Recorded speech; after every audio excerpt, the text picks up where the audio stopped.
방송에서 제공하는 투자 정보는 투자 판단에 대한 조언입니다. 방송에서 제공하는 주식의 가치, 가격 상승 및 가격 하락에 대해서는 방송사에서 보장하지 않습니다. 이 시각 헤드라인 뉴스입니다. 더불어민주당과 정부는 코로나19 대응을 위한 추가 경정 예산을 통해 중소기업과 소상공인 긴급 경영 안정자금을 2조 원 확대키로 했습니다. 특히 피해가 심각한 대구 경북 지역에 대해 의료 인프라 구축과 피해 중소기업, 소상공인 대상 긴급자금 지원, 지역경제 회복을 위한 지원 예산을 별도 배정키로 했습니다. 합동참모본부는 북한이 미상 발사체를 발사했다고 밝혔습니다. 합참은 우리 군은 추가 발사에 대비해 관련 동향을 추적 감시하며 대비 태세를 유지하고 있다고 밝혔습니다. 북한의 발사체 발사는 올해 들어 처음으로 지난해 11월 28일 이후 95일 만입니다. 제주항공이 조금 전 이스타항공 경영권 인수를 최종 결정하고 주식 매매 계약을 체결했다 밝혔습니다. 인수 지분 비율은 51.17%고 최근 코로나19로 항공업계가 직격탄을 맞으며 양측 합의하에 인수가액이 조정된 것으로 알려집니다. 미국 민주당이 대선 경선 초반에서 돌풍을 일으켰던 피트 부티지지 전 인디애나주 사우스밴드 시장이 중도 하차키로 결정했습니다. 부티지지 후보는 전날 열렸던 네 번째 경선인 사우스캐롤라이나 예비선거에서 8.2%의 득표율로 4위에 그치자 이 같은 결단을 내린 것으로 보입니다. 시청자 여러분 안녕하십니까. 오늘장 내일장 출발하도록 하겠습니다. 서정덕입니다. 코로나19의 대유행 이른바 팬데믹 공포가 글로벌 주식시장을 계속해서 누르고 있습니다. 우리 시장 역시 장 초반에 1969포인트대까지 밀려 내려가기도 했는데 강하게 반등을 좀 하고 있는 상황입니다. 2000선까지 지금 회복을 했는데요. 주식의 변동성이 굉장히 시장의 변동성이 강해졌다라고 정리가 될 것 같습니다. 일단 하방의 지지선은 1차로 확인을 한 셈입니다. 1960에서 70선대에서는 하방 지지가 나왔는데 그렇다고 해서 이 부분을 깨고 내려가리라는 보장이 또 없는 상황입니다. 그러다 보니까 지난주에 8% 폭락에 대한 위기감도 여전히 있는 것 같고요. 2000선이 지금 견고하게 받쳐주는 느낌도 없습니다. 다만 삼성전자나 SK하이닉스, 이른바 전기전자 업종 시장 주도주가 2차전지 관련 업종들이 오늘 강하게 올라와 주면서 시장을 지금 끌어주고 있는 상황이고요. 코스닥 역시 분위기가 나쁘지 않다라는 부분입니다. 참 오늘만 놓고 보면 분위기가 지금 괜찮아진 것 같긴 한데 그렇다고 해서 추세 반전이나 이렇다 할 큰 반등이 나왔다가 말씀드리기도 참 어려운 상황인 것 같은데요. 시장 상황 하나하나 점검하도록 하겠습니다. 코스피부터 만나보도록 하죠.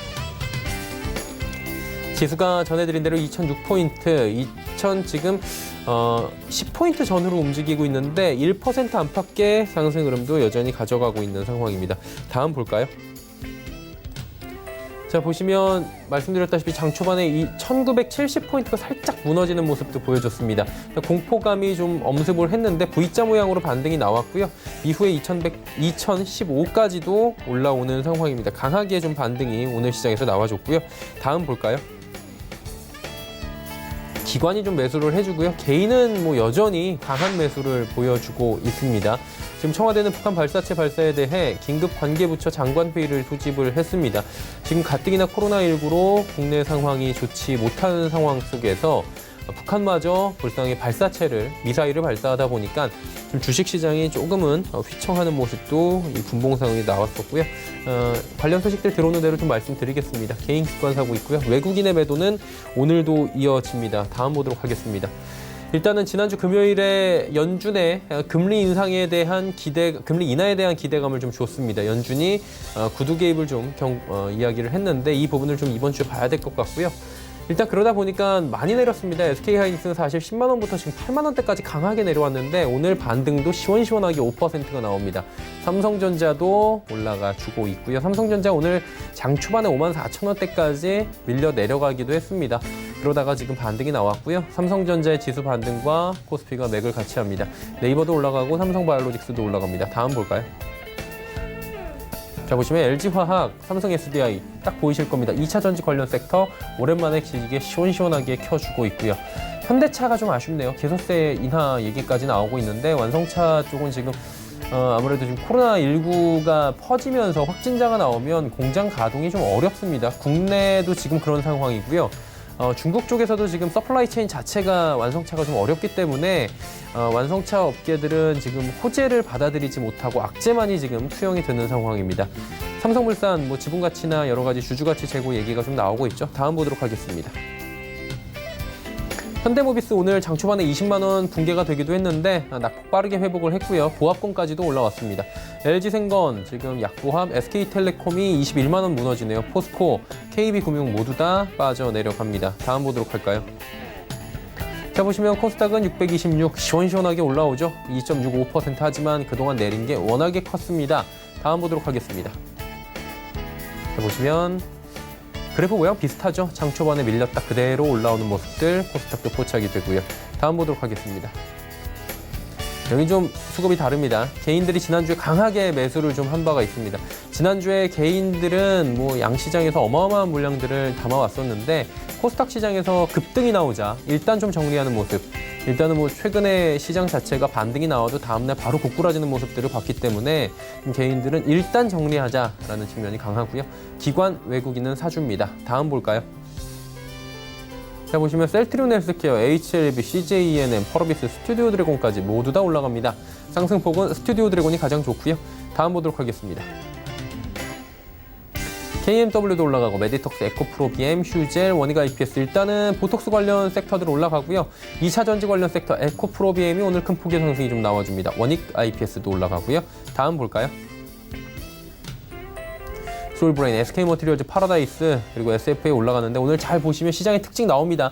그동안 많이 눌렸던 종목들 위주로 강하게 지금 나오는데 쇼커버링성의 지금 성격도 있습니다. 공매 대차 잔고가 어마어마하게 지금 늘어났다라는 부분을 언론을 통해서도 접하셨을 거고요. 관심 있는 부분은 하나하나 확인하셨을 텐데 그런 종목들 위주로 올라오는 부분도 있고 실적 개선이 되는데 그동안 과하게 눌렸다라는 2차 전지 관련 섹터들도 오늘 시원시원하게 올라와 주고 있습니다. 다음 보도록 하죠.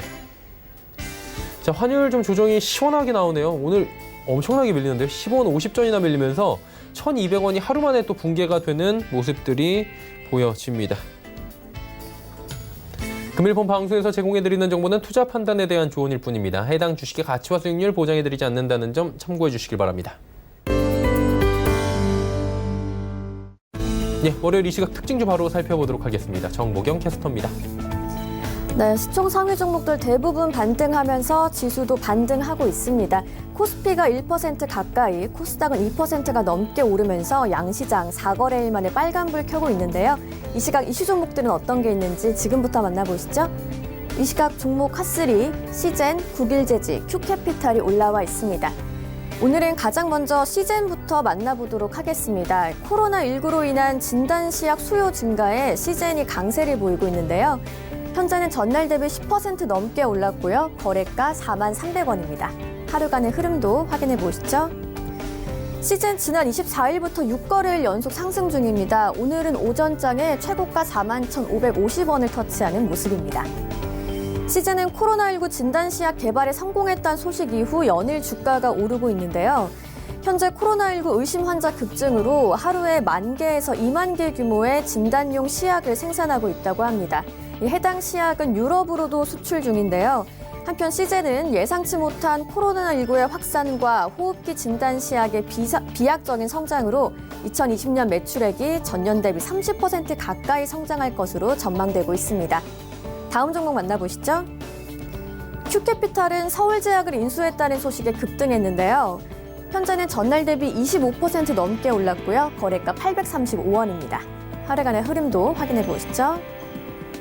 장 초반에 급등한 후에는 횡보하는 모습입니다. 오늘 최고가 842원으로 현재 고점 부근에서 움직이고 있습니다. 큐캐피탈 파트너스가 서울제약 지분의 44.7%를 약 450억 원에 인수하는 주식 양수도 계약을 체결했습니다. 서울제약은 글로벌 제약사들과 비아그라 독점 공급 계약을 맺은 의약품 제조 판매 업체인데요. 큐캐피탈에 피인수된다는 소식에 오늘 장중 상한가를 기록하기도 했습니다. 한편 큐캐피탈은 이번 서울제약 경영권 인수를 통해서 종합제약사로 성장한다는 계획을 밝혔습니다. 오늘의 마지막 종목 만나보시죠. 자회사의 그래핀 설비 제작 돌입 소식에 국일제지도 강세를 보이고 있는데요. 국일제지는 현재 7.19% 올랐습니다. 현재 거래가는 5,290원입니다. 하루간의 등락폭도 확인해 보시죠. 오늘 오전장에 가파르게 오르면서 11시쯤 최고가 5,410원을 터치하는 모습입니다. 국일제지가 자회사인 국일그래핀이 플렉서블 유연 전극용 그래핀 양산을 위한 설비 제작에 돌입했다고 밝혔습니다. 또 구글 그래핀은 12인치 크기의 방막 그래핀 설비 제작에도 나서면서 플렉서블과 평면 제품 제작이 모두 가능하게 되는데요. 한편 구글 그래핀 성남센터에서는 이번 주부터 그래핀 연구와 관련된 업무를 시작할 예정입니다. 지금까지 이 시각 종목 핫3의 정보경이었습니다. 자, 월요일 시장 이슈 점검해 보도록 하겠습니다. 펠리지 투자리서치 김민수 대표와 함께합니다. 어서 오세요. 네, 안녕하십니까. 오랜만에 월요일 시장에서 이렇게 기분 좋게 좀 출발을 하는 것 같아요. 예, 기술적 반등인 것 같긴 한데 일단 이번 주 한 주간에 어떤 이슈들이 있는지를 살펴봐야 반등이 이어질지 좀 확인을 할 텐데 어떤 굵직한 이슈들이 준비되어 있습니까? 네, 오랜만에 빨간불입니다. 예. 이번 주 계속 이런 빨간불의 행진이 이어나가기를 기원하면서 일단 이번 주 주요 일정들 말씀드리게 되면요. 일단 먼저 확인하기 전에 지난주 토요일 날 발표됐던 중국의 제조업 지표들이 있죠. 이쪽을 먼저 말씀드리게 되면 2월달 중국의 제조업 PMI, 비제조업 PMI 모두 다 30대 그리고 비제조업 서비스 관련된 쪽은 20대 중반으로 발표가 됐습니다. 그렇다는 얘기는 일단 코로나19 사태로 인해서 직격탄을 맞은 중국의 산업별 여파를 적나라하게 보여준다고 봐야 될 것 같고요. 물론 안 좋을 것이다라고 얘기를 하고 예측을 했던 만큼 그에 따른 시장 반응들은 제한적이라고는 생각되고 있는데 일단 이런 부분들이 아마 이번 주부터도 계속 각국 글로벌 정부들의 제조업뿐만 아니라 여러 가지 지표 쪽에서 부정적으로 나올 가능성이 상당히 높습니다. 근데 지금부터는 확인해야 될 부분들이 이런 어떤 안 좋게 나오는 지표가 단순하게 어떤 단기적으로 끝난 다음에 글로벌 경기 부양책과 함께 빠른 회복 추세가 들어갈 수 있는지 여부가 가장 중요하게 봐야 될 하나의 포인트라고 봐야 될 것 같고요. 일단 3월 2일 월요일 날 오늘 같은 경우는 태양광 설비 관련해서 KS 인증 제품에 대한 사용 의무화가 오늘부터 이어지는 상황들인데 그러다 보니까 이제 규격에 맞는 태양광 관련된 제품들 쪽에서 어느 정도 수요가 다시 회복될 수 있는지 여부들도 체크해야 될 것 같고요. 두 번째로 오늘 3월 달의 첫 거래일이다 보니까 미국을 필두로 해서 글로벌 독일뿐만 아니라 대부분의 어떤 그 글로벌 국가들 쪽에서 제조업 지표가 발표됩니다. 특히 미국은 2월 달 ISM 제조업 지수, 독일도 2월 제조업 PMI 확정치가 발표될 걸로 보여지고 있는데요. 최근에 추이를 보게 되면 일단 중국도 그렇게 썩 좋지 못한 지수를 이번에 발표했기 때문에 오늘도 기대감은 상당히 낮다고 봐야 될 것 같고요. 하지만 이제 중요한 게 미국도 얼만큼 영향을 받았을 걸로 보여지고 있는데 이에 따른 충격들이 물론 이제 심리적인 부분들이 좀 더 크겠죠. 아직 중국 정도의 어떤 강한 충격은 아니라고 보고 있는 입장 쪽에서 일단 지금 최근에 나왔던 저점에서 돌아가고 있는 여러 가지 변화들에 대한 흐름들을 미국에 대한 흐름들도 같이 체크를 해야 될 걸로 보여지고 있고요. 또한 3월 3일 날 화요일 날 같은 경우는 미국의 대선과 관련돼서 이제 슈퍼 화요일로 불리고 있습니다. 특히 미국의 대통령 선거 후보자 선출을 위한 프라이머리가 14개 주에서 동시 진행하다 보니까 거의 이번 주 어떤 화요일 이후부터는 윤곽이 나오지 않을까라는 쪽으로 바라보고 있는데 일단 시장에서는 민주당의 샌더스 후보를 상당히 경계하는 분위기입니다. 오히려 샌더스 후보가 어느 정도 유력한 모습들로 나온다라고 되면 시장의 조정의 빌미를 불러일으킬 가능성이 높은 그런 흐름들로 봤었었고요. 왜냐하면 약간 어떤 좌파적인 여러 가지 진보적인 색깔들이 가장 높다 보니까 대표적으로 법인세 같은 경우도 빠르게 트럼프 대통령이 만든 부분을 돌리겠다라고 하는 부분들이나 이런 여러 가지 흐름들을 봤을 때 부정적일 가능성이 큰데 하지만 최근에 동향을 보게 되면 지금 샌더스 후보에 대한 여러 가지 어떤 동향들이 약간 좀 부진하게 나온다라는 관점 쪽에서 아무래도 기대감이 좀 약화되지 않을까라는 관점들, 특히 바이든 후보에 대한 다시 유력한 모습들이 지금 시장에 좀 더 기대감을 불러일으키는데 그와 관련된 변화들도 확인해야 될 것 같고요. 두 번째로 한국의 2월 소비자 물가 동향과 4분기 연간 국민소득이 발표가 될 예정인데 특히 2월 소비자 물가 지수 같은 경우 계속 지금 흐름을 보게 되면 하향 추세죠. 거기서 이제 반등 기미가 어느 정도 가는지를 확인해야 될 텐데 아직 마찬가지로 코로나19 사태 영향권이 들어올 수밖에 없다라는 쪽으로 바라봐야 될 것 같고요. 마찬가지로 유럽의 1월 생산자 물가 지수도 같은 비슷한 맥락 쪽에서 아무래도 영향을 받을 수밖에 없는 지표 쪽으로 봐야 될 것 같고요. 3월 4일 수요일 날 같은 경우 한국의 1월 온라인 쇼핑 동향이 발표가 됩니다. 이 부분은 아무래도 기대감이 높은 지표 쪽으로 봐야 될 것 같고요. 특히 1월 말부터 이어왔던 물론 계절적인 성수기 영향도 좀 있긴 하겠지만은 코로나19 사태로 비대면과 관련된 부분들이 강하게 부각을 받으면서 온라인 쇼핑, 특히 모바일 쇼핑부터 O2O라고 하는 그러니까 즉 어떤 음식 배달 서비스까지 모두 다 온라인 쇼핑에 대한 강한 성장을 예고를 하고 있기 때문에 그와 관련된 가장 큰 또 수혜 쪽은 전자결제 쪽으로 바라봐야 될 부분들인데 이에 따른 지금 주가가 최근에 강했던 모습들을 설명할 수 있을지도 체크해야 될 것 같고요. 두 번째로 미국의 연준의 베이지북이 공개가 되고 2월 달에 ADP 취업자 변동 그리고 2월 서비스업 PMI가 발표가 될 예정이고요. 마찬가지로 중국도 2월 차이신 서비스업 PMI가 발표될 예정인데 최근에 또 의료 제조업보다도 서비스업 쪽에 대한 부진이 좀 더 눈에 띌 수도 있습니다. 왜냐하면 그만큼 어떤 소비 관점 쪽에서의 위축이 상대적으로 더 크게 나올 수도 있다는 관점 쪽으로는 바라보고 있는데 하지만 이번 사태로 인해서 어떤 지금 제조와 소비 모두 다 위축됐기 때문에 계속 부진할 가능성에 무게를 두면서 바라봐야 될 것 같고요. 마찬가지로 유럽의 1월 소비 판매도 비슷한 맥락으로 해석해야 될 것 같고요. 3월 5일 날 목요일 날 같은 경우는 국회 본회의가 열리면서 4.15 총선을 위한 선거 구획이나 선거법 의결 관련된 쪽을 논의를 할 걸로 보여지고 있는데 특히 직접적인 시장의 영향은 제한적이라고 봐야 될 부분이라고 생각되는데요. 특히 지금 같은 어떤 위기의식이 큰 상황 쪽에서 여야가 어느 정도 좀 합치된 모습들을 보여주는지도 하나의 또 투자 심리의 바탕이 되지 않을까라는 생각도 들고 있고요.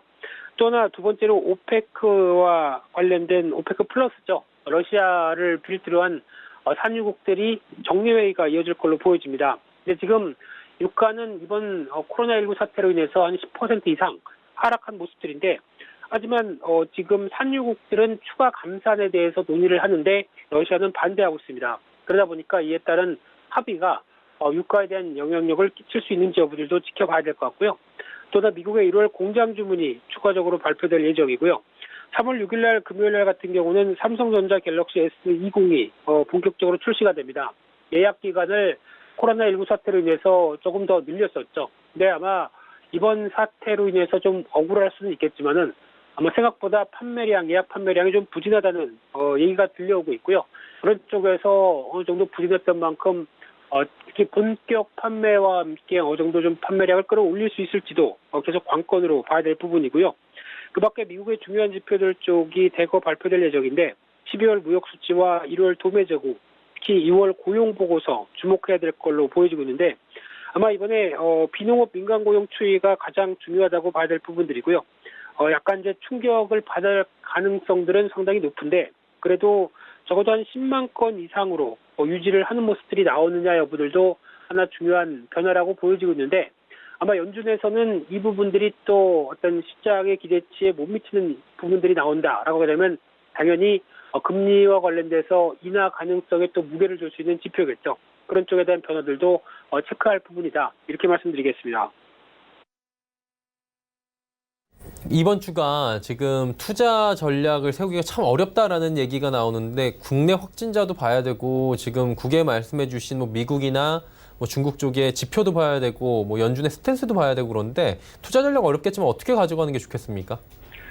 네, 참 변동성이 커질 가능성이 그렇죠. 높기 때문에 예. 어렵지만 또 반대로 보면 쉽다고도 볼 수 있습니다. 특히 지금 나오고 있는 여러 가지 코로나19 사태로 인한 파장들이 일단은 경제 어떤 시장에 예기치 못한 충격이었음인 사실이지만은 이런 부분들이 어느 정도 시장에 반영돼서 지금 움직였던 만큼 이 부분만 어느 정도 좀 자제되는 모습들이 나온다라고 하게 되면 회복에 대한 무게는 당연히 실려야 될 걸로 보여지고 있는데요.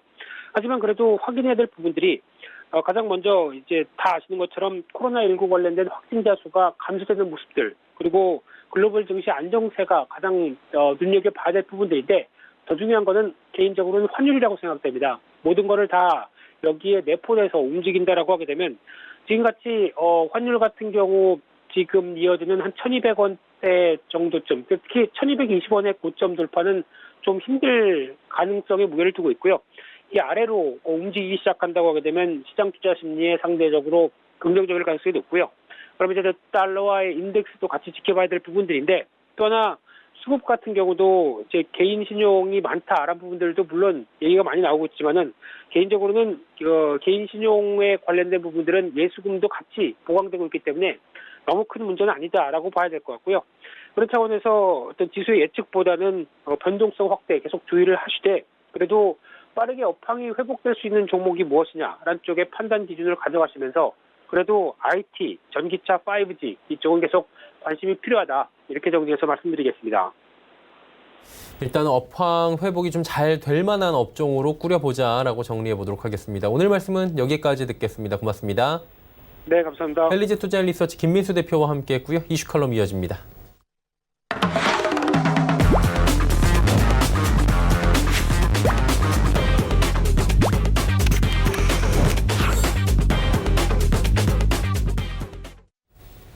이슈 칼럼 시간입니다. 미중산업경제연구소 조용찬 소장과 함께합니다. 소장님 안녕하세요. 예, 안녕하십니까? 예, 미국 쪽 시장이 지금 좋지가 않습니다. 이게 말도 안 되게 빠졌다 이런 시장의 얘기까지 있고, 지금 뭐 패닉 상태였지 않습니까? 지난주만 봐도 하락률로는 뭐 지금 12.3% 나온 거고요. 금융위기 이후 이 정도 빠진 건 처음이라고 하는데 상황이 전체적으로 어떤 겁니까? 네, 미국 시장에서는 뭐 10% 주가가 하락했다는 것은 뭐 조정 국면에 들어갔다는 것을 의미하는데요. 주간 단위로 10% 넘게 하락했던 적은 20세기 이후에 7번째 사건입니다. 뭐 최근에는 뭐 리먼 쇼크도 있고요. 또 2001년 그 동시 다발 테러, 그리고 87년 그 블랙 먼데이 때 일어났던 사건인데요.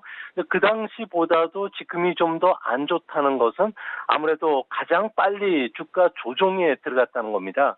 아무래도 가격 변동을 추정하는 컴퓨터 매매가 주가 하락을 가속화시킨 것도 있지만, 뭐 주가 급락으로 인해서 신용거래자들의 경우에는 추가 증거금 납부를 위한 매도가 매도를 부르는 수급 악순환에 빠졌기 때문에 그런 건데요.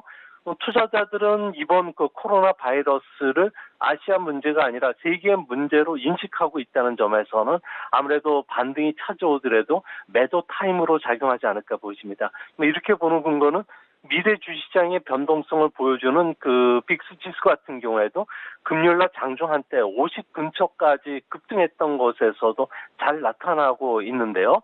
뭐 증시가 안정이 되려면은 코로나 바이러스가 피크 아웃이 돼야 되겠고요. 또 경제나 기업 실적에 대한 불확실성이 해소돼야지만 되는 것으로 판단이 됩니다. 뭐 중국의 경제 활동이 정상화된다는 가정 하에서 봤을 경우에 뭐 주가가 다시 상승 추세를 탈 것으로 보여진다는 점에서는 앞으로 주가가 안정화 과정을 거치기까지는 다소 시간이 필요한 것은 아닌가 생각이 됩니다. 지난주 금요일에 뭐 지금 다우나 나스닥이나 S&P 같은 경우에 장 후반에 연준의 이야기로 조금 낙폭을 회복하긴 했는데, 일단 뭐 25,000선까지 깨졌다고 하더라고요. 미국 증시는 언제쯤 지금 다시 안정화가 될까라는 궁금증을 가지실 것 같은데, 이 부분 어떻게 보십니까?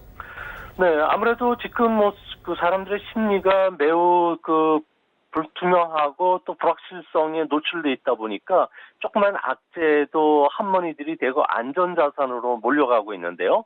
미국 증시 같은 경우는 현재는 역회전이 걸려져 있는 상태이기 때문에 뭐 연준의 금리 인하는 호재로 작용할 것입니다. 하지만 3월 달에 0.25% 금리 인하는 올해 초서부터 주가에 지금 반영이 되어 있기 때문에 실제 주가가 올라가려면은 0.5%의 금리 인하가 필요하고요. 또 투자가들이 볼 때는 코로나 바이러스의 영향이 어디까지 미쳤는지 투자가들이 계산적으로 가늠해 볼 수 있는 수준이 돼야 된다는 겁니다. 아무래도 그 중국이 글로벌 성장에 대한 미치는 그 기여가 선진국 전체를 합친 것에 2배 정도 달하기 때문에 그런데요. 뭐 성장의 기여율 같은 경우는 작년에 한 그 35% 전후라고 합니다. 뭐 이번 주에 발표되는 그 중국의 여러 가지 경제 지표들이 발표가 돼야지 악재가 주가에 어느 정도 반영이 됐는지를 알 수가 있을 거로 보여지고요. 그 뒤에는 연준의 금리 인하, 그리고 각국이 펴내는 그 중국 정도의 재정이나 금융 정책이 발표된 다음에서야 단기적으로 주가가 좀 반등이 찾아오지 않을까 보여집니다. 그리고 파월 의장 같은 경우에는 긴급 지금 성명을 발표했다고 하죠. 지금 적절한 지금 수단을 쓸 것이다라고 얘기가 나왔는데 이러다 보니까 기준금리나 지금 뭐 기정사실 아니냐라는 얘기가 나오더라고요. 어떻게 해석하는 게 좋습니까? 네, 글로벌 시대에서는 미국만 번영의 오아시스로 남을 수는 없는 상황입니다. 국제 분업 시스템이 현재는 작동하고 있기 때문에 중국의 제조업 생산이 100억 달러 감소하면 해외에서의 생산과 판매는 67억 달러가 줄 수밖에 없는데요.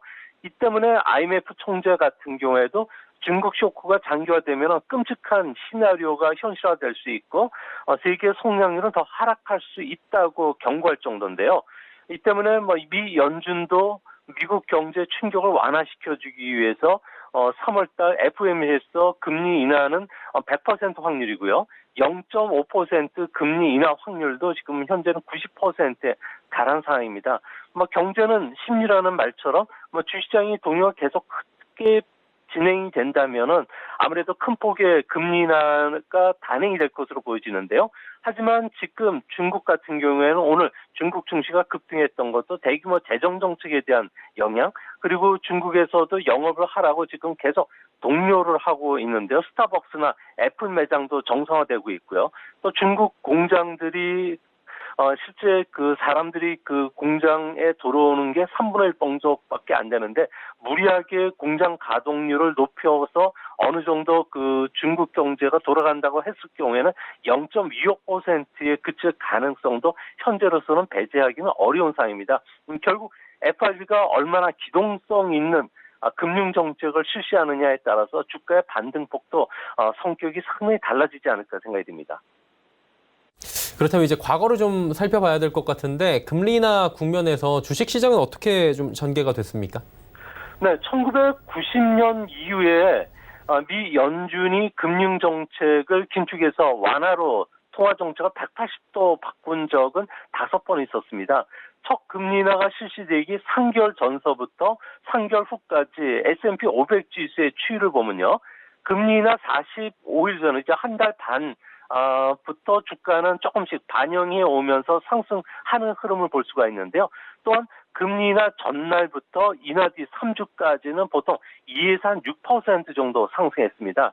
이 때문에 과거 경험을 근거로 해서 봤을 경우에 3월 17일, 18일 날에 FOMC 회의가 있는데요. 금리 인하가 확실한 만큼 과거 경험에 근거해서 봤으면은 이번 주 중순서부터 역투자 기법을 쓰는 공격적 투자가들 같은 경우에는 주식 매수에 나설 수 있을 거로 보여진다는 점에서는 앞으로 이전과 같은 주가가 큰 폭의 하락은 막아질 가능성이 크고요. 또 금리 인하가 단행이 되고 그렇게 되면 4월 달에 추가 금리 인하까지 예상을 한다면 최대 한 5% 전후로 주가가 다시 상승할 수 있는 확률도 상당히 높다고 보여집니다. 네, 그렇다면 이제 연준의 금리 인하가 만약에 이어진다면 3월에 한 차례 그칠까요? 아니면 향후에 또 수차례 이어질 수 있는가? 이 부분을 저희가 좀 봐야 될 것 같은데 그러면 주식시장은 어떻게 반응할지 이 부분까지 좀 인과관계로 좀 볼까요? 네, 골드만삭스를 비롯해서 IB들 같은 경우에는 이번에 코로나 바이러스 쇼크를 비관적으로 보면서 성장률을 대충 1분기에는 0.5%포인트 미국 경제가 하락할 것으로 보고 있는데요. 이 때문에 6월 달까지 모두 0.75% 금리 인하를 현재는 예상하고 있는 상황입니다. 문제는 이번에 금리 인하가 FRB의 신통력을 보여줄 수 있는 마지막이 되지 않을까 보여지는데요. 현재 정책 금리는 1.5에서 1.75%로 낮아져 있는 상태이기 때문에 앞으로 세 차례 금리 인하가 계속 단행된다고 하면은 시장에서는 금리 인하 카드가 점점 없어진다는 것을 반영하기 시작하게 되고요.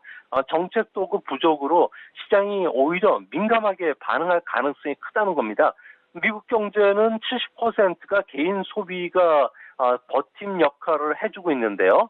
아무래도 금융 완화 효과가 아무래도 이전에 보다 못하다고 하면은 주식시장에도 제한적인 영향밖에 끼치지 않지 않을까 생각이 듭니다. 결국 역사상 최장의 경기 확장 국면도 이번에 마침표를 찍을 확률이 상당히 높고요. 또 연준 같은 경우에는 경기 후퇴가 시작이 된다면 금리 인하 카드를 쓸 수 없기 때문에 양적 완화 카드를 비롯해서 다양한 카드를 써야 될 수 있기 때문에 앞으로 이와 관련된 고민도 상당히 깊어지지 않을까 보여집니다. 그러니까 만일에 미국이 경기 후퇴에 들어간다면 지금 어떤 모습으로 진행이 될지 이 부분도 봐야 될 것 같은데 어떻게 보십니까? 네, 미국에서는 GDP 성장률이 잠재 성장률을 크게 밑돌아서 마이너스권에 들어가는 상황을 경기 후퇴라고 합니다. 현재는 잠재 성장률보다 높은 위치에서 GDP가 둔화되고 있기 때문에 정확한 표현은 현재 국면은 경기 감소 국면이라고 말씀드릴 수가 있고요. 경기가 후퇴를 앞둔 상황이라면 주가가 먼저 반응을 하면서 주가 수익 비율 PER이 하락하게 됩니다. 이렇게 되면 10% 주가 조정에 끝나지 않고요. EPS라든지 주가 수익 비율 PER도 동시에 하락하기 때문에 주가는 최소 20% 이상 하락하는 본격적인 약세장이 찾아올 수가 있습니다. 경기 침체 국면에서는 GDP 갭이 악화되고요. 디플레이션 압력이 강해지기 때문에 FRB를 비롯해서 세계 중앙은행들이 동시에 금리 인하 양적 완화에 나설 수밖에 없는 상황에 내몰리게 되는데요. 트럼프도 이전보다 공격적인 재정 정책을 펼칠 가능성이 크다는 점에서 앞으로 미국 같은 경우에도 그 연준 그리고 행정부의 정책 방향에 따라서 주가도 크게 출렁거릴 가능성이 좀 길게 봤을 경우에는 있지 않을까 생각이 듭니다. 그리고 코로나19 사태로 인해서 중국 쪽에 이제 생산망을 가지고 있는 미국 내 기업들에 대한 지금 고려가 다시 이루어질 수밖에 없다라는 얘기가 나오잖아요. 글로벌 서플라이 체인에 이제 변화가 일어날 것 같은데 어떤 변화를 좀 점쳐볼 수 있나요? 네, 삼성전자 같은 경우에는 그 2009년부터 베트남에서 그 스마트폰 생산을 시작했는데요. 저렴한 인건비, 또 정부 보조금을 지렛대 삼아서 적극적으로 생산을 지금 늘리고 있습니다. 이제는 그 베트남에서 그 생산이 전체 절반을 차지할 정도인데요. 이로 인해서 베트남 쪽 같은 경우에는 여전히 그 코로나 바이러스에 대한 유행을 잘 통제하고 있기 때문에 삼성전자의 그 생산 타격은 거의 제로 수준 정도입니다. 반면에 중국 의존도가 70%인 애플은 아무래도 타격을 받을 수가 있겠고요. 또 삼성전자의 경쟁자라고 할 수 있는 중국의 화웨이, 샤오미 같은 경우에도 상당한 타격을 지금 입고 있는 상태입니다. 이 때문에 다국적 기업들 같은 경우에는 생산 거점의 분산 그리고 중국 전략의 재검토에 지금 나설 수밖에 없는 상황인데요. 애플 같은 경우에도 2월 17일 날이었죠. 갑자기 1분기 매출이 최대 15%까지 증가할 거로 예상을 했었는데 이번 사태로 인해서 생산 차질, 부품 조달 부족, 여기에 세계 시장 판매 부진 때문에 목표 달성이 어렵다는 이야기를 했는데요. 이번 사태를 계기로 다국적 기업들 같은 경우는 글로벌 공급망의 취약점을 인식을 했고요. 이로 인해서 아무래도 생산 거점 분산에 좀 더 적극적이지 않을까 보여집니다. 대표적으로 인도나 베트남, 말레이시아 쪽으로 이동하는 기업들이 상당히 많아지게 될 것으로 보여지는데요. 다만 중국이 세계 공장이기도 하지만 세계 시장인 만큼 글로벌 생산과 판매 전략의 재검토 같은 경우에는 말처럼 그렇게 쉽게 진행되기는 좀 어렵지 않을까 생각이 됩니다. 그리고 이제 오늘 봤어야 하는 게 중국 쪽의 지표 발표 하나를 저희가 주목해야 되는 게 제조업 PMI가 발표됐는데 35.7입니다. 리먼 이후로 지금 최저치가 나왔는데 이 부분이 결국에는 코로나19로 인한 영향이 최초로 반영된 통계다라고 이야기가 나오는 만큼 주식시장에도 악재로 나오고 향후에 발표될 그 지수에 대해서도 기대감을 좀 낮출 수 있겠죠. 네, 그렇습니다. 부분적인 경제 지표가 충격적이라는 사실은 이미 2월 달부터 이야기가 되어 왔는데요. 막상 뚜껑을 열고 보니까 생각보다 상당한 영향을 끼친 것으로 지금 나타나고 있습니다. 중국 같은 경우에는 대규모 경기 부양책에 힘입어서 제조업 PMI 같은 경우에도 46 정도만 떨어질 것으로 예상이 있는데 이것보다 11포인트 정도가 더 떨어졌다는 거죠. 5가지 이동 제한 조치가 얼마나 기업 환경에 가혹한지를 충분히 보여주는 사항입니다. 중국 기업들 같은 경우에는 환경 문제, 무역 전쟁으로 인해서 공장 가동률이 50에서 80%에 머물렀는데요. 아직 중국에서는 5천만 명 이상의 근로자들이 공장 복귀를 할 수 없는 상태라고 합니다. 여기에 그 공급망 혼란이 계속이 되고 있는데요. 이 때문에 현재 나오고 있는 지표들 같은 경우는 중국의 중소기업들 같은 경우는 현재 상태가 앞으로 한두 달 정도만 더 들어간다면 85% 기업이 도산을 할 수가 있고요. 또 1, 2주 안에 사태가 진정되지 않으면 민영 중소기업들은 65%가 자금난을 이기지를 못한다고 합니다. 결국 다국적 기업들 같은 경우에는 조달처를 바꿀 수밖에 없기 때문에 북위 23도시 국가를 중심으로 한 대체 생산을 지금 검토하고 있는 단계라고 하는데요. 중국 같은 경우에는 생산 라인을 유지하려면은 이전보다는 앞으로 2배 이상 인건비 부담을 지급을 해야 되고요. 또 2중, 3중에 예방 조치를 취해야 되고요. 또 직원 복지 비용도 상당히 늘어날 수밖에 없는 상황이라고 합니다. 이 때문에 중국 수출 기업 같은 경우에도 엑소더스 현상에 참가를 하고 있는 모습이고요. 또 중국 공산당 같은 경우에는 그동안에 집권하는 동안 같은 실수를 여러 번 반복해왔다는 점에서 앞으로 많은 기업들이 이탈하면서 중국 제조업과 관련된 체감 지표는 빠르게 회복되기는 좀 어렵지 않을까 보여집니다. 그리고 JP모건이 2분기 중국의 GDP 성장률이 무려 15%다라는 얘기를 했습니다. V자도 제대로 나올 것 같은데 이 부분은 어떻게 봐야 됩니까? 네, JP모건이 이야기하는 것은 1분기 성장률이 마이너스 4%로 추락하겠지만 2분기부터는 10%대 V자형 반등을 예상했는데요. 이는 연율 기준으로 해서 직전 분기 대비에 따른 기저 효과라는 겁니다. 워낙 마이너스로 떨어졌기 때문에 예전 수준으로 회복하는 거는 15% 정도 충분히 나올 수가 있다는 상황인데요. 시주석 같은 경우에는 코로나 바이러스가 잘 통제되고 있고 3월에 종식시키겠다고 밝혔기 때문에 아무래도 이런 것을 반영하지 않았나 보여집니다. 하지만 제가 볼 때는 중국은 14억 중국 공장의 시작 버튼인 전인대를 연기시켰고요. 축구 리그 개막도 지금 연기된 상태입니다. 1억 8천만 명의 초중고생들 같은 경우에는 온라인에서 공부를 할 정도로 위기상황이 전혀 개선되지 않고 있는데요. 이로 인해서 농민공, 외지인들이 도시로 들어올 수도 없는 상황이고 물류 대란이라든지 고용 문제 또 기업들의 연쇄 부도가 언제 일어날지 모르는 상황이기 때문에 그야말로 경제 시스템의 위기에 지금 봉착되어 있는 상태입니다. 민간 기업의 경제 붕괴가 여기서 그치는 게 아니라 서비스 산업 그리고 민간 기업에 대한 전체 그리고 국유 기업 붕괴, 부동산 버블 붕괴와 같은 부분이 전체적으로 일어나지는 않겠지만 제한적으로 계속 일어날 수 있다는 점에서는 중국 경제와 관련해서는 이전에 생각했던 것보다도 상당히 악화되고 있다는 점은 아무래도 투자를 하실 때 꼭 참조해 주시기 바랍니다. 네, 중국 내 사정까지 함께 들어봤고요. 오늘 말씀은 여기까지 듣겠습니다. 고맙습니다. 예, 감사합니다. 미중산업경제연구소 조용찬 소장과 함께했고요. 종목 이야기 이제 출발하겠습니다.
종목 이야기 바로 출발하도록 하겠습니다. 벤자민 투자연구소 신일섭 소장과 함께합니다. 어서 오세요.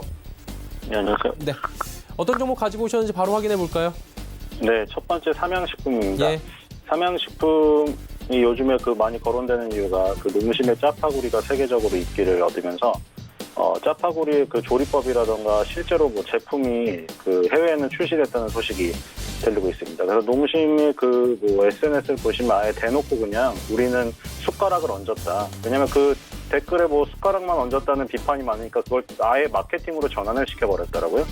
그래서 어쨌든 한국 라면에 대한 관심이 높아지고 수출길이 많이 열리고 있는 것 같은데, 물론 코로나 바이러스 때문에 조금 지체가 될 수도 있는데 그 부분은 계속 진행이 되리라 생각되고요. 농심이 짜파구리가 이제 해외 인기를 얻으니 농심이 우리나라 대표 기업이고 하니 수출이 굉장히 많을 거라고 생각하는데, 지금 삼양식품이 우리나라 라면 업계에서 수출이 가장 비중이 높습니다. 2017년 12월 달에 불닭 브랜드가 10억 개가 팔렸는데, 이 10억 개 팔린 기념으로 그 당시에 국내 한정판으로 까르보 불닭 볶음면이 출시가 되었었어요. 근데 이게 국내 한정판으로 출시돼서 한번 했는데 너무 인기를 얻으니까 정식 제품으로 전환이 되었습니다. 이런 경우가 식품업계에서는 꽤 있어요. 빙그레가 바나나 맛 우유로 굉장히 유명하잖아요. 그래서 이제 비슷한 바닐라 맛 우유를 내놨어요. 근데 그게 한정판이었는데 인기를 굉장히 얻으니까 정식으로 바닐라 맛 우유가 출시됐어요. 그러니까 이렇게 한정판이 출시됐다가 인기가 정말 많으면 정식으로 전환되곤 하죠. 근데 이 까르보 불닭볶음면이 2018년 5월 달에 정식 제품으로 출시가 됩니다. 그래서 정식 제품으로 출시된 이후에 2년 만에 누적 판매량 1억 개를 돌파해서 한정판으로 출시되어서 정식으로 출시된 제품인데 스테디셀러가 되어버렸어요. 그리고 지난해 5,300억 원 매출 중에 수출이 2,700억 원이에요. 그래서 지금 보시면 5,300억 원에 2,700억 원이니까 내일수보다 수출이 많게 된 거죠. 그리고 지금 식품업계 전체로 따지면 이게 오리온에 이어 두 번째예요. 그러니까 아까 말이 정확하지 않았었는데, 식품업계를 통틀어서 이 내수 비중보다 수출 비중이 높은 거가 오리온에 이어서 삼양식품이 두 번째예요. 그러니까 농심도 내수 비중이 높아요. 그러니까 지금 삼양식품은 수출이 굉장히 내수의 부진을 덮고도 남을 만큼 성장하고 있다는 거죠. 그러니까 오리온 같은 경우에는 종합 제과업체고, 라면 전문 업체로 폭을 좁혀보면 이제 농심하고 삼양식품이 있을 텐데, 삼양식품이 더 내수보다 수출 비중이 높아지고 있다. 그래서 지금 이런 불닭 브랜드, 아까 까르보 불닭면도 얘기했지만 이건 고소한 매운맛이라고 하더라고요. 그러니까 우리가 신라면의 매운맛도 있는데 그 매운맛과는 차별화된 매운맛을 계속 결이 다른 거를 창출시켜가지고 계속 수출길을 열고 있기 때문에 이 부분이 굉장히 두각을 나타내면서 시장에서도 좋은 평가를 받는 것 같아요. 식품업체의 주가들이 대부분 안 좋은 것이 되게 많잖아요, 지금도. 근데 삼양식품은 굉장히 지금 주가가 괜찮습니다.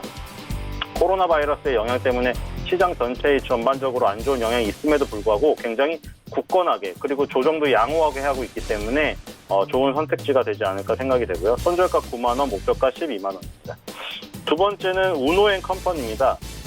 우노앤컴퍼니가 급등을 하던데, 지금 이 회사 같은 경우에는 주력 제품이 가발에 관련된 거예요. 가발을 만드는 회사들은 하이모나 이런 회사들이 있죠. 근데 이제 가발을 만들기 위한 원사를 제공하는 업체예요. 그러니까 가발 시장이 전방 시장이겠죠. 그래서 중저가 가발 원사 시장에서는 한국 제품 시장의 점유율이 높고요. 근데 이제 고급 원사 시장의 70% 이상은 도요카나 카네카라고, 이 이름 가네카라는 일본 제품이 굉장히 강세를 띠고 있어요. 근데 2014년에 우노앤컴퍼니가 고가 가발 원사 시장에 진입을 했습니다. 그래서 지금 한 20% 시장 점유율을 차지한 것으로 나오고 있기 때문에 고가 시장도 지금 장악을 해나가고 있다. 그리고 가발 이용자가 중장년 남성에서 청년이나 여성층으로 확대가 되고 있다. 그러니까 우리가 하이모가 이제 가발 시장 1위예요. 상장 회사는 아니지만 이 우노앤컴퍼니가 주력으로 하고 있는 부분에 전방 시장이기 때문에 살펴볼 필요가 있는 건데, 하이모 같은 경우에도 모델의 변천사를 보시면 아실 수가 있어요. 동서식품 같은 경우에도 옛날에 커피 주력 모델은 안성기 씨였잖아요. 최근에 아이유 씨나 정유미 씨로 바뀌죠. 그러니까 젊은 층도 커피 믹스 먹는 층이 늘어났기 때문이고, 혹은 늘어날 거를 늘어나기 위해서 노력을 하는 어떤 일환이라고 보시면 되고, 이 지금 하이모도 마찬가지예요. 이덕화 씨가 주력 모델이다가 젊은 모델도 지금 믹스해서 쓰고 있거든요. 그러니까 그런 것이 젊은 층으로 확대하고 싶은 욕구 혹은 젊은 층으로 늘어나고 있는 시장 상황, 이게 모델에 반영됐다고 보시면 돼요. 그래서 지금 청년 여성층으로 확대되고 있는 청년은 취업난 스트레스의 영향으로 그리고 환경 영향으로 인해서 청년의 정수리 탈모나 원형 탈모가 증가하고 있다고 합니다. 뭐 주변에 뭐 청년분이신데도 탈모로 고생하고 계시는 분들 굉장히 또 많고, 그렇죠? 그런 뭐 카페들도 많이 생기고 있습니다. 그리고 이제 뭐 여성층, 이거는 우리나라의 여성층도 많이 늘고 있지만 원래 전 세계 가발 시장의 주요 소비층 자체가 여성이에요. 그리고 특히나 흑인 여성. 왜냐하면 흑인 여성들의 머리의 특성은 머리가 잘 자라나지 않고요. 쉽게 절단되는 특성이 있어요. 그래서 가발이 생활 필수품이라고 합니다. 그래서 우노앤컴퍼니가 아프리카 시장을 맨 먼저 두들기게 된 이유도 이쪽이 크기 때문이고, 지금 내수 쪽에서는 중장년 남성에서 청년 여성층으로 확대가 되고 있고요. 그리고 뭐 해외 시장에서는 흑인 여성을 위주로 해서 더 넓혀가고 있고, 다른 대륙으로. 그래서 이런 부분이 그동안의 어떤 투자를 회수하면서 이제 좀 열매를 맺는 이런 쪽으로 나가고 있는 상황이라고 생각이 됩니다. 손절가는 4,000원, 목표가는 6,000원입니다. 마지막 종목은 SV 인베스트먼트입니다. 예전에 SV 인베스트먼트를 비롯해서 이런 엔젤 투자 회사들 여러 가지 소개시켜 드렸어요. 근데 그 엔젤 투자 회사들이 최근의 트렌드는 대부분 어느 쪽에 투자를 하나요? 다들 당연한 거지만 엔터테인먼트, 바이오 이런 쪽이거든요. 왜냐하면 당연히 그쪽 회사가 아무래도 성장성이 지금 있다고 생각이 되는 분야이기 때문에. 그래서 SV 인베스트먼트도 엔터테인먼트, 바이오, 한류, 컨텐츠 이런 쪽에 투자한다고 알려졌었고, 근데 인베스트먼트 회사의 특징상 투자를 해서 결실을 맺는 부분이 보여져야지만 주가의 상승이 오거든요. 근데 지금 한동안 소식이 없었어요. 그리고 계속 주가가 바닥을 기다가 바닥에서 지금 떠오른 이유가 사실 이것도 투자한 게 발현이 됐다고 할 수도 있지만 사실은 조금 이슈가 강하게 걸렸죠. 이것도 코로나 쪽으로. 식품의약품 안전처가 2월 21일 날 서울대병원하고 이뮨메드라는 회사의 그 약품에 대해서 코로나19 치료 목적 사용 임상시험을 승인했어요. 그러니까 이 회사가 만든 제품이 원래 임상을 거치고 있었는데 원래 코로나19로 임상을 하고 있었던 건 아닌데요. 임상 1상 시험이 진행 중이었고 2상은 만성 B형 간염으로 준비 중이었어요. 근데 이 코로나 대상으로 한 2상 계획은 지금 이번에 식품의약품 안전처에서 나온 치료 목적 사용의 경과를 보고 판단하겠다. 근데 보고 판단을 하겠다지만 지금 코미팜도 그렇고 긴급 임상을 신청한다던가 아니면 코로나에 조금이라도 백신이 없기 때문에 원래 이게 신종 어떤 질병이 생기게 되면 이런 경과를 보면서 환자는 계속 확산되어 나가요. 지금도 대확산으로 가느냐 마느냐의 기로에 서 있죠. 그러니까 그걸 보면서 빨리 그 전에 지금 사망한 환자라던가 이런 쪽에서 범죄를 채취한다고 해서 임상시험을 빨리 진행을 해서 백신을 개발해야 돼요. 그러니까 지금 백신을 개발하는 지금 와중이에요. 아니면 치료, 말라리아 치료제나 에이즈 치료제를 들여와서 적용을 해본다던가 이런 건데 지금 이제 치료 목적 사용을 승인했다는 건 뭐냐면 임상시험이 끝나지 않았지만 치료 목적으로 그 환자들에게 투여를 할 수 있다는 거예요.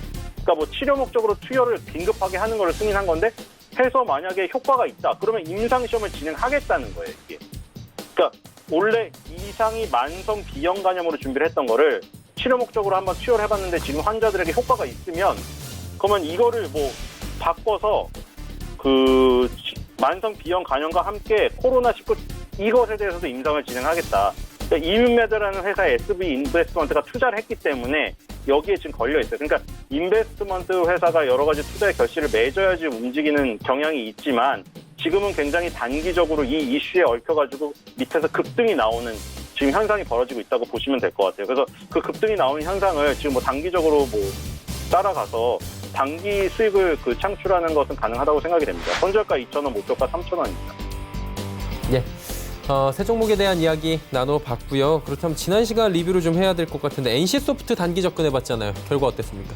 네, NC소프트는 역시 강한 방어력을 보여줬습니다. 역시 게임주가 원래 강한 시장 방어력을 갖고 있는 업종인데 NC소프트는 더군다나 지금 시가총액도 엄청 거대해졌고 그동안 그리고 이런 어떤 시장의 변화에 크게 휩쓸리지 않는 모습을 계속 보여주고 있기 때문에 좀 안정적인 곳에 지금 피해 있고 싶으신 분들에게는 계속 좋은 선택이 될 것 같습니다. 오늘은 그러면 단기적으로 들어갈 만한 종목을 찾아야 되는데 어떤 종목이 괜찮을까요?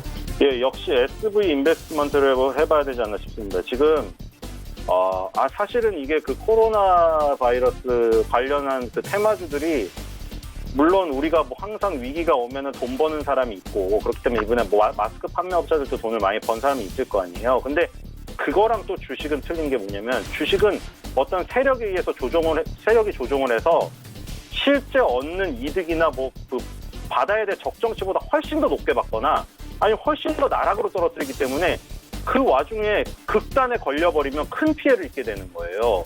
그러니까 지금도 사실은 다 나올 건 다 나왔어요. 뭐 마스크주가 처음에 올랐었고, 그쵸? 손소독주가 그 다음에 갔고, 그 다음에 집 밖으로 못 나오고 학교가 다 휴원을 하니까 교육주가 갔어요. 그 다음에는 이제 아까 말한 대로 그 진행 과정을 보면서 빨리빨리 환자들에게 적용할 백신을 빨리 개발을 해야 돼요.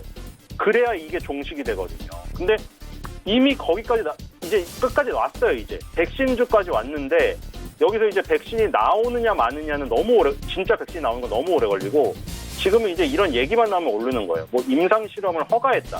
아니면 긴급으로 뭐 수입을 했는데 그 약을 비슷한 걸 만들고 있더라. 거기에 의해서 움직이는 거예요. 그러니까 아까 처음에 얘기한 대로 뭐 이게 너무 극과 극을 세력이 움직여버리기 때문에 너무 끝에서 잡혀버리면 크게 다치는데 그러니까 중간 정도에서 어느 정도 적정한 뭐 이유만 추구하고 나와야지 너무 이걸 뭐 끝까지 먹으려고 욕심을 부리면 안 되는 거예요. 근데 어쨌든 높낮이 폭이 높기 때문에 크기 때문에 뭐 단기적으로 잘 취하시는 분들은 이 SV 인베스트먼트가 지금 움직이는 이 흐름이 딱 그 수익을 추구하기에 맞다고 생각이 됩니다. 네, SV 인베스트먼트까지 이야기 나눠봤고요. 오늘 말씀은 여기까지 듣겠습니다. 고맙습니다. 네, 신일섭 소장과 이야기 나눠봤습니다. 내일의 종목 삼상봉 이어집니다.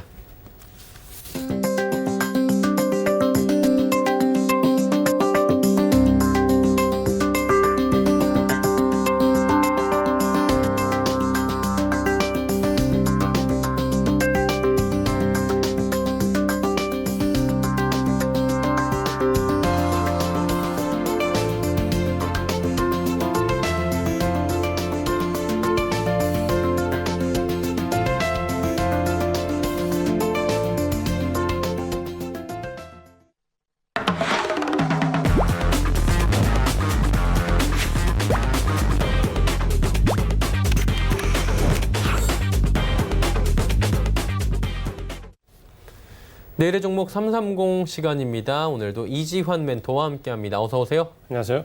예, 오늘 함께 나눠볼 이야기 주제부터 확인합니다. 자, 주제 보시면 반도체 섹터의 2월 흐름을 분석한다. 벌써 오늘이 3월이고요. 지난달에 반도체 섹터 어떻게 움직였는지 한번 들어볼까요?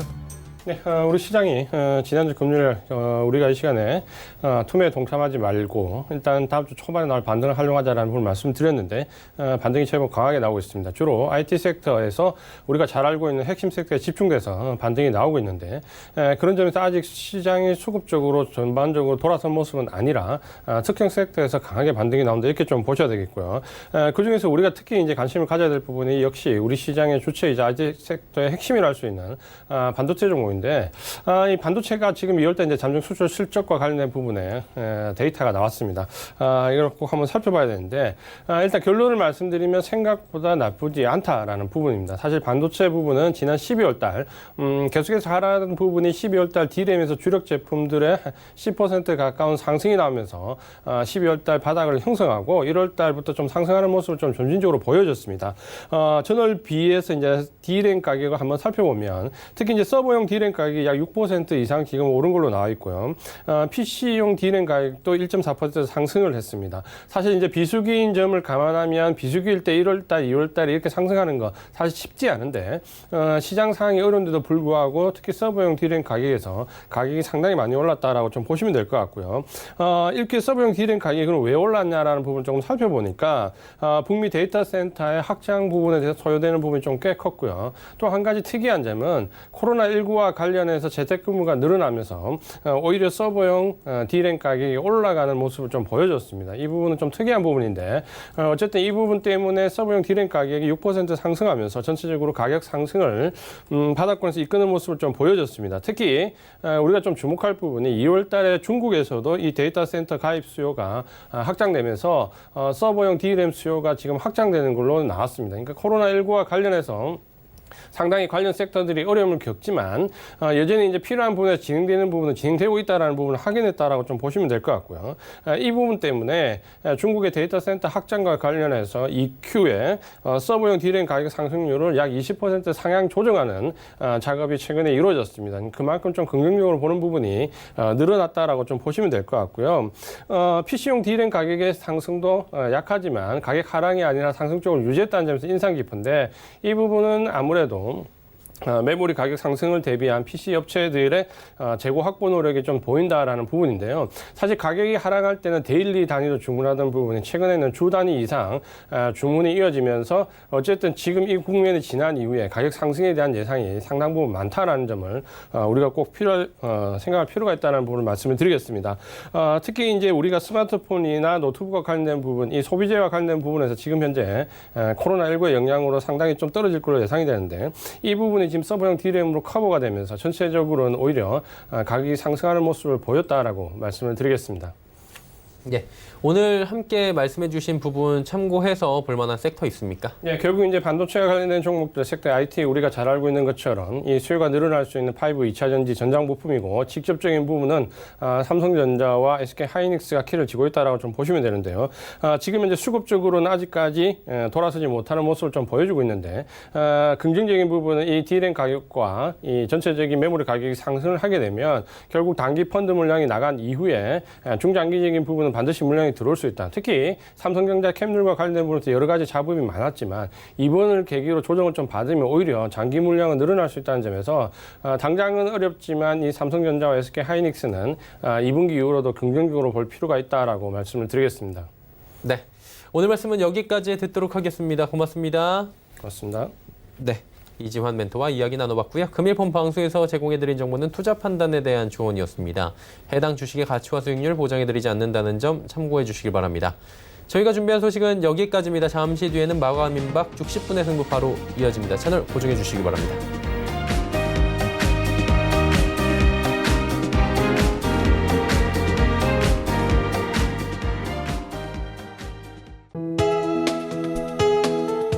방송에서 제공하는 투자 정보는 투자 판단에 대한 조언입니다. 방송에서 제공하는 주식의 가치, 가격 상승 및 가격 하락에 대해서는 방송사에서 보장하지 않습니다.